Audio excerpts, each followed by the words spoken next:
Dan, why are you called Dan the Agency Man? I should have put that in my Zoom Yeah, you should have. lettering as well.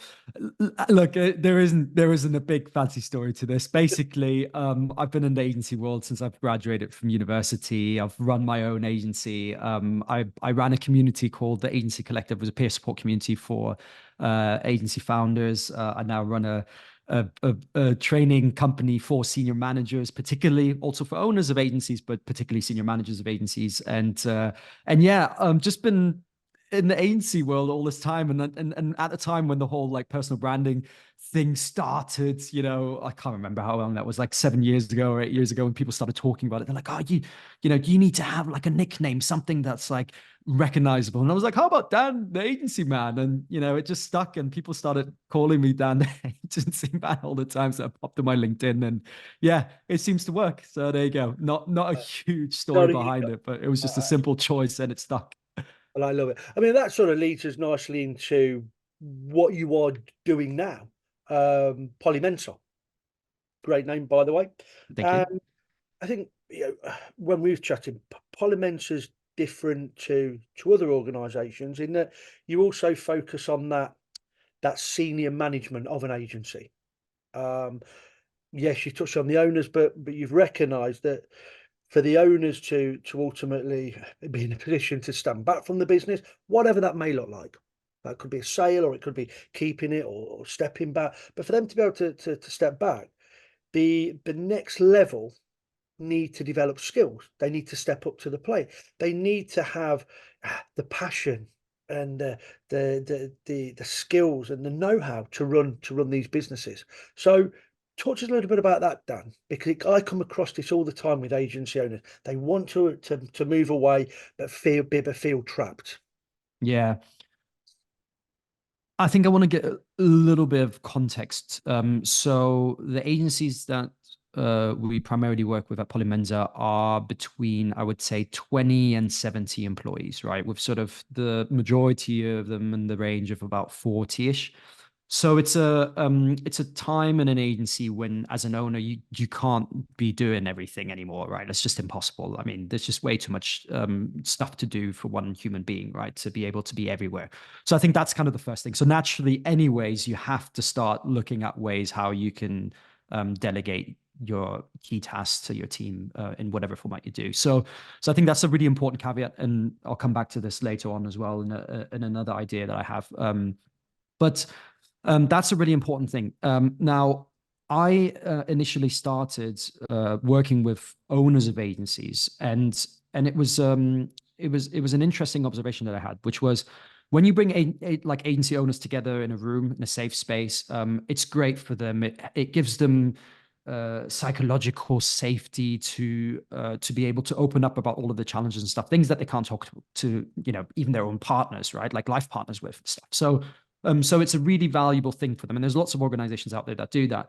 But one of the, or two things that I observed during that time was, one was that sometimes there were problems that were being discussed that actually I don't necessarily think the owners were really going after the solutions. They maybe just wanted to like vent about the problems, which is cool, and that needs to be there, right? That outlet has to be Yeah. there. But it's not very productive for the development of the agency, right? And the second thing is there were also a lot of times when I felt like I was training up the owners more and more and more, and I was creating this almost bigger knowledge gap between them and the senior managers. But the senior managers are the ones that ultimately need to be the ones that are stepping up, not the owners, right? The owners from the start are always very lucky because they're in so many different roles already from the beginning. So they really know all the different departments. They understand all the different skill sets.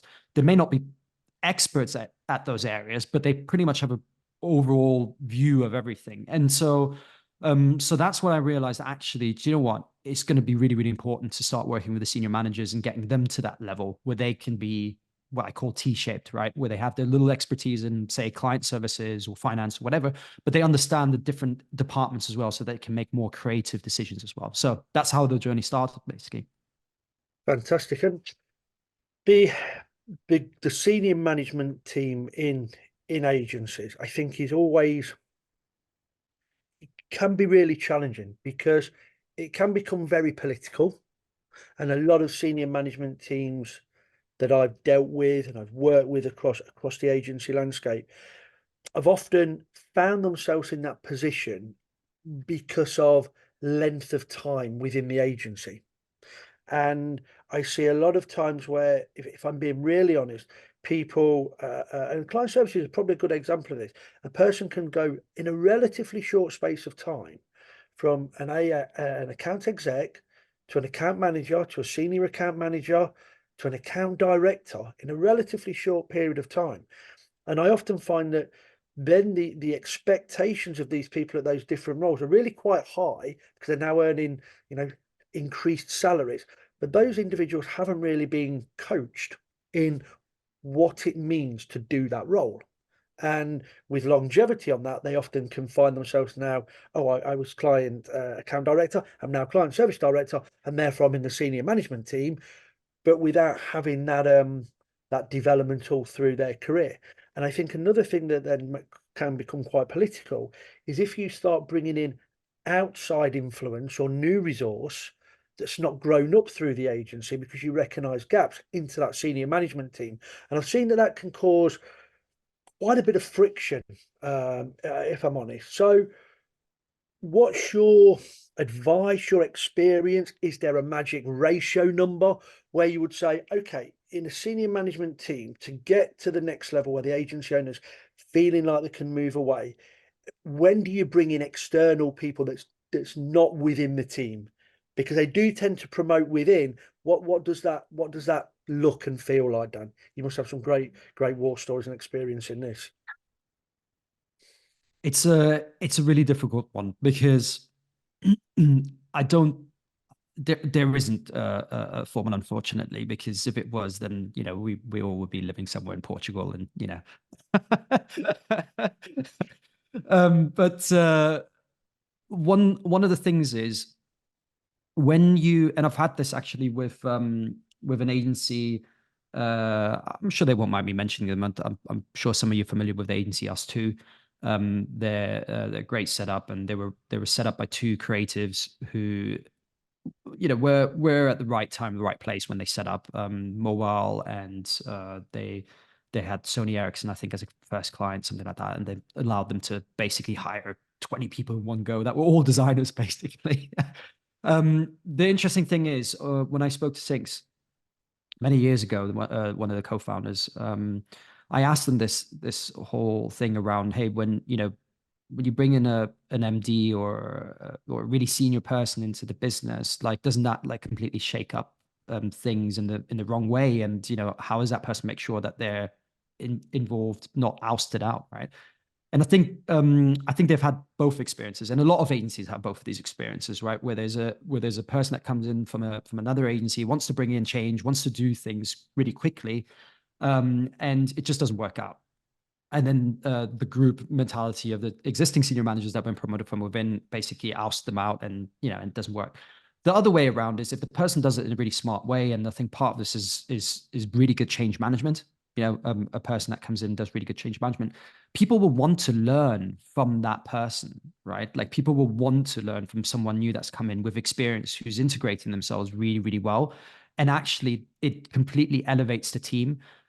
So I think I don't think it's a matter of, okay, is it 3 people, is it 2 people, is it whatever. I think the key thing is whoever you're bringing in, that they're really skilled up in change management as a topic, that they really understand how to do that well, so that they don't come into the business as an outsider and completely try to rip everything apart in one go.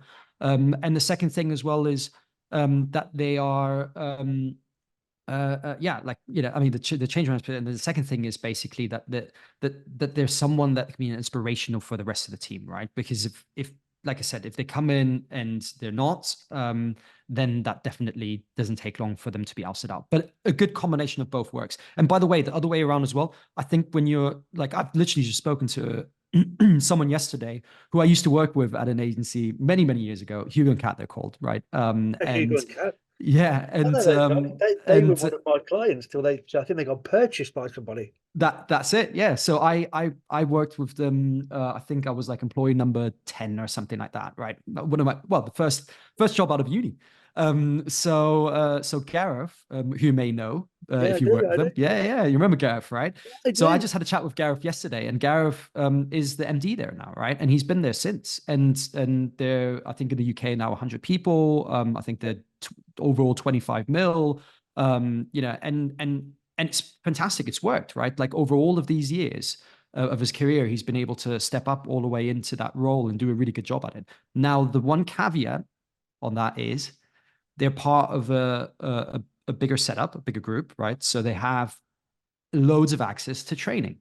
Yeah. So he's been trained throughout the whole, each single step. And that's what's helped him to be able to survive at every different phase of growth in the agency. So I think those are the kind of the two important things. I don't think really it's about a number, like how many are promoted from within and how many do you bring in. It's more about training the people that are from within and then making sure the ones that you bring in from external are inspirational and also have really good change management skills. Yeah. Okay. So looking really at, as a leader, what are the challenges in the agency, and making sure your SMT have the right skills and attributes to be able to solve those challenges.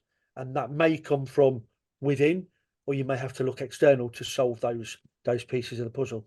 Yeah, and you know what, Jay? Just one thing. This is based on my own experience of seeing so many senior managers over the years. You know, you know when they've got it.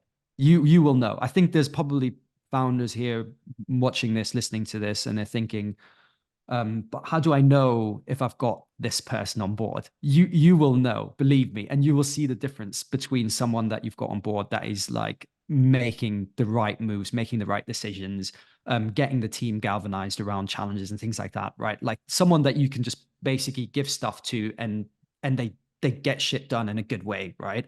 And so you will know this, and you will know when it's someone that's absolutely frustrating you all the time. You're constantly talking about that person. You know, you will know. Yeah, trust your gut feel on these things. Yeah.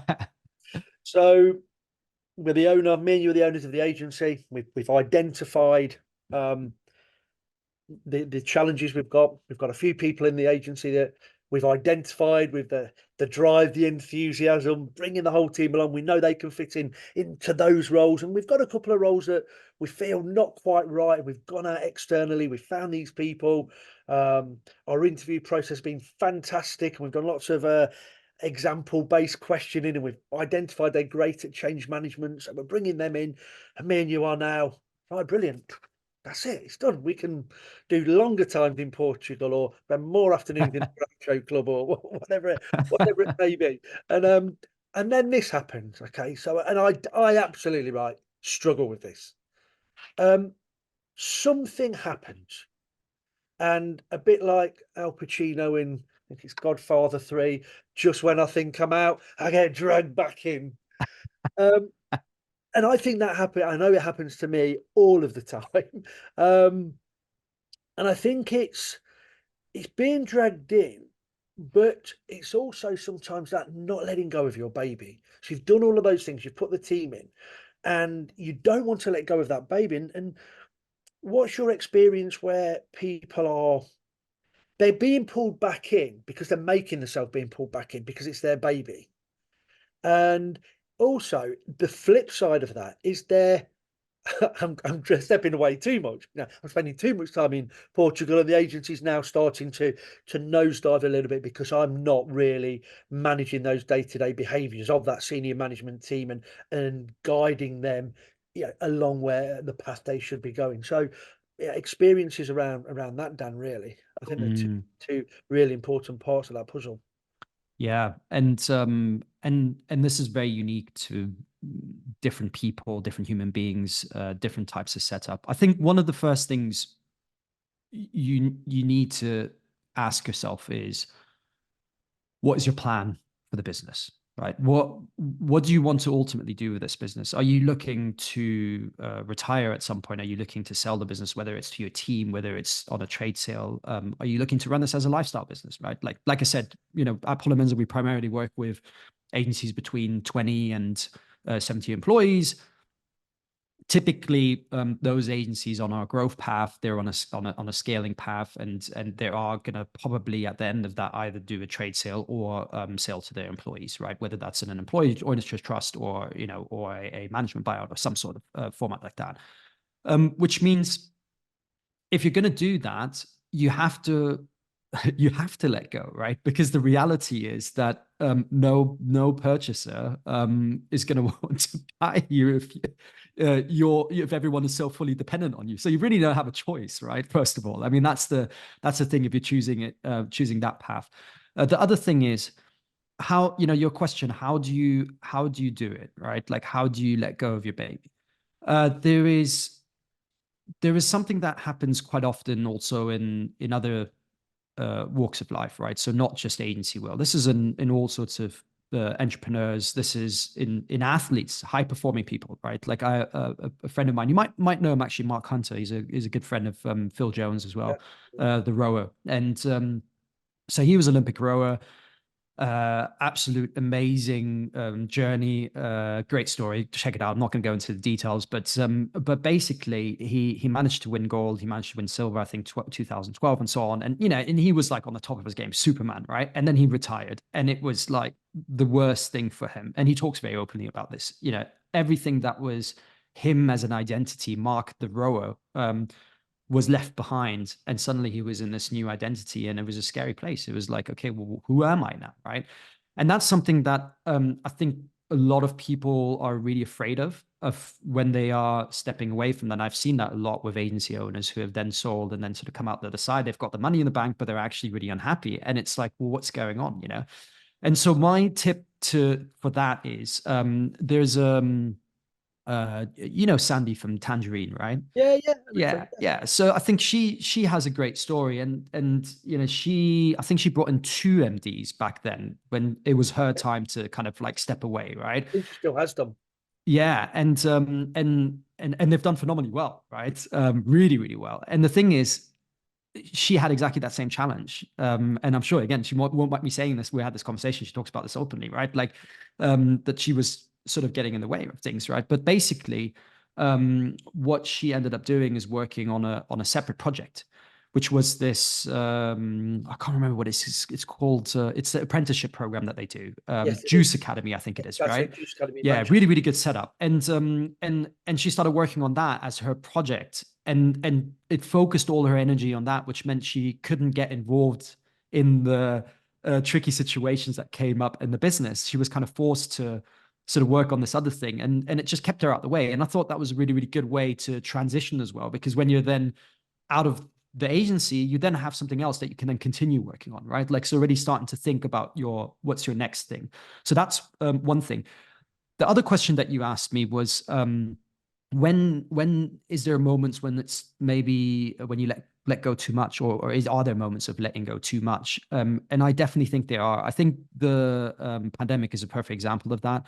It was a moment of like like insane level of uncertainty, right? Like no one knew where it was going. And so in those moments, if the owners are still there, they need to be there. They need to be hands-on. They need to be transparent about everything that's going on. They need to say, look, I am here to support you all. I'm going to be in the business. I'm going to be in the trenches with you, because in those moments, that's when people look for someone for support. And amazing if you then have a team as well that's going to go with you in those trenches together. But I think those are the moments where you really need to be back in, when there's really extreme levels of uncertainty. Yeah, And the that worst thing actually in those moments is to completely step away, because then it's a form of neglect, right? And that's when things can go horribly wrong. Yeah, both those are really good piece of advice, Dan. And going through this, believe it or not, we're at 9:52 already. I mean, it's just this has gone like this. But all through this, oh yeah, I've done it for me. I was like scribbling notes down, and I've just taken some amazing notes. And the thing, if I was like recapping some of the stuff off it, I love that don't vent, find solutions. And I think that's really great advice for agency owners or any business owners, because I'm the same. You get frustrations, you get challenges, and having that safe space to vent is great. But Yeah. then you definitely need to go away and say, okay, so what are the solutions to this? I love that bit of advice. Just Jay, before you go into the next point, just one other bit that I wanted to say to especially the owners here, because it's about also the benefits, right? Hearing about the benefits of letting go and letting the fully capable people that you put in place to do their job and do it properly. So as owners, you can sometimes be more emotionally vested in your own baby, right? In your own business that you've grown since the beginning, which means sometimes your decisions can be a bit clouded, especially when things are not going well, and you know your livelihood is more on the line than say an employee who's paid a salary that yes, okay, it's not great to be made redundant. It's not great to leave a company because you have to because there hasn't been enough money. But for an owner who has all their livelihood in the business, who've taken all the risk, like there's a lot more at stake there, right? In those moments, in those particular moments. So again, great story. Other day I spoke to an owner, sorry, not an owner, an MD, right? Yes, this person has shares in the business as well. But they basically said last year was an absolutely amazing year for them. Wow, right? Like we both know how horrible last year was for agencies. And the last 4 years have been amazing for that person. And actually even 5 years. And they've been making incredible amounts of profit and they're growing. And this MD is just taking an approach with clients, saying no to stuff. You know, when clients are coming and asking for something, it's like, no, it's not what we do. Sorry, and move and walk away from stuff. You know, that ability to do that on a constant basis is sometimes really hard for owners because you're looking at your team, you're looking at everything, the whole thing. I'm not saying that she doesn't care about the team or anything, but she does very much so, but she looks at it very practical and she looks at it, look, if this doesn't make sense, we're not going to do it. Whereas I think an owner can be more likely to be pulled into those situations, be like, okay, well, let's just do it because it's going to keep things afloat. It's going to things because there's more fear involved, right? So that's a benefit of letting go as well to someone like a really good MD or a senior person that can do that for you. That is a really good point, and I think I could do a webinar just on taking the right business for your agency, because that when you said in there, she does care about her team. I think taking the right business for the agency is absolutely about taking care of your team. If you're taking the wrong work on or the wrong client, very quickly your team become disillusioned or unhappy, and that's no good for the agency. So I think we absolutely could have a whole webinar around the right business at the right time for the agency as well. Dan, we're at 9:55. I mean, I had some great words there. Vent, not find solution. Bringing in change management specialists to help on that senior management team, having that inspiration in there as well. And if you are looking at stepping back and letting that team move on, think of your next move. What is the next project you can be on so you maintain your Dan or Jay or whoever's personality, so you don't feel I've now left my business, the agency works, and well, who am I now? I think they're really great bits of advice.